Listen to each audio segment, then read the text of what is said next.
I decided to ask flight attendants what's the weirdest thing they found or seen on an aircraft. I've had a passenger ask me to get the engines turned down because it was too loud for them. They were trying to sleep. I politely told them if we turn the engines down, we would fall from the sky. I'm terrified of flying. And I'd be like, no, turn the engines up, please. I want maximum lift. I do not want this tin can to go down. I find the engines oddly soothing. I think it's because if I can hear them, I know we're okay. It's when it goes quiet.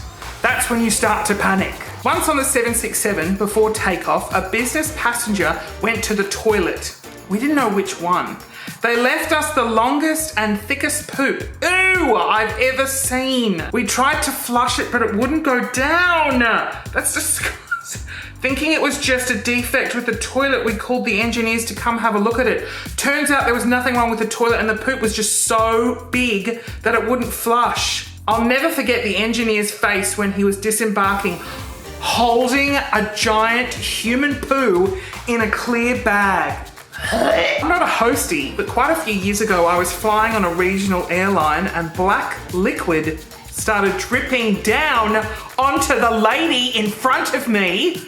The hostie came down and was looking a little concerned as she tried to both stop the flow of the black liquid and work out where it was coming from. Turns out a lady several rows ahead had decided to take her whole pantry of condiments on holiday in a grocery bag and the soy sauce bottle was leaking.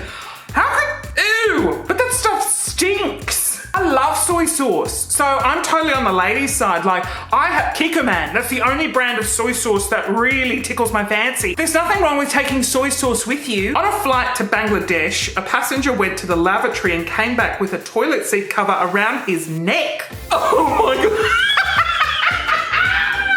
God. Before I knew it, most of the flight were wearing them, ready for their meal.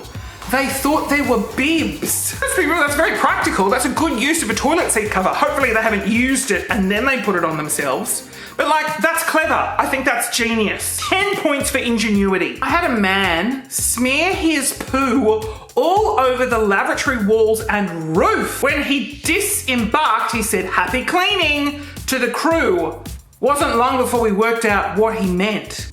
Piece of garbage man that is. As a former flight attendant, I got to be in this situation quite a bit, but the worst day for me was when one of the passengers came down to the back galley where I was resting. She mentioned to me that she didn't feel good and then threw up in my lap. I stood up with a dress full of puke and tiptoed to the toilet to get it off me.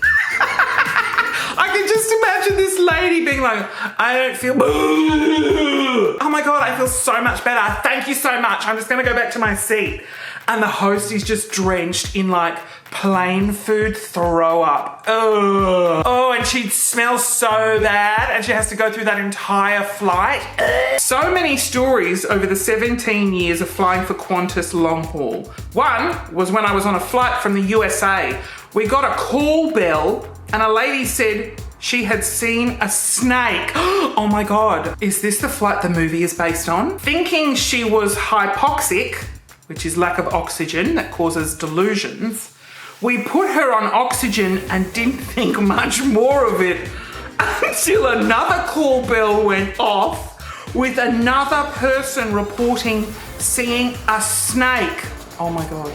Turns out a passenger had brought his pet snake and it escaped in the cabin. Oh my God, this is the flight that Snakes on a Plane was based on. I also had someone throw up in the lavatory sink on Christmas Day. Apparently, a 180-degree turn to the toilet bowl was just too difficult. I spent my Christmas scooping oh,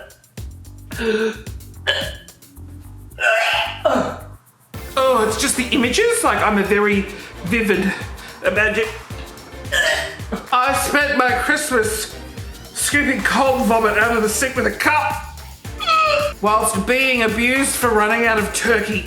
Oh, that's so disgusting.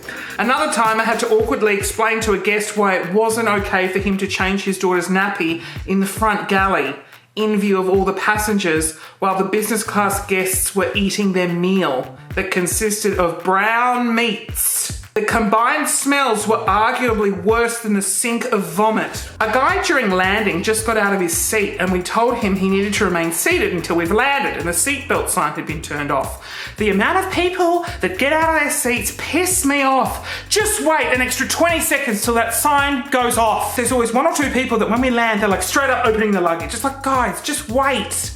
We've still got another 15 minutes before the doors even open on this flight. He stood up and said he was going to piss himself. I said, well, you should have gone beforehand. Anyway, he went and sat back down. Once we landed, I said, mate, all right, you can go to the bathroom now. And he signaled to me, don't worry about it. I noticed that as everyone was coming out, he remained seated and didn't come out with the flow of people. And he was the last to leave in rather a hurry. Turns out he pissed himself. He put a magazine under himself and pissed everywhere. He wasn't old or anything. He was about 20 and there were plenty of opportunities for him to go to the toilet. It was only an hour flight from Gold Coast to Sydney. Imagine having to hold your wee and landing and the impact. I mean, I would have pissed myself on impact. I just want to say a special shout out to all those in the airline industry, even in the hotel industry. I think you do an amazing job. Fingers crossed we get things back up and running soon.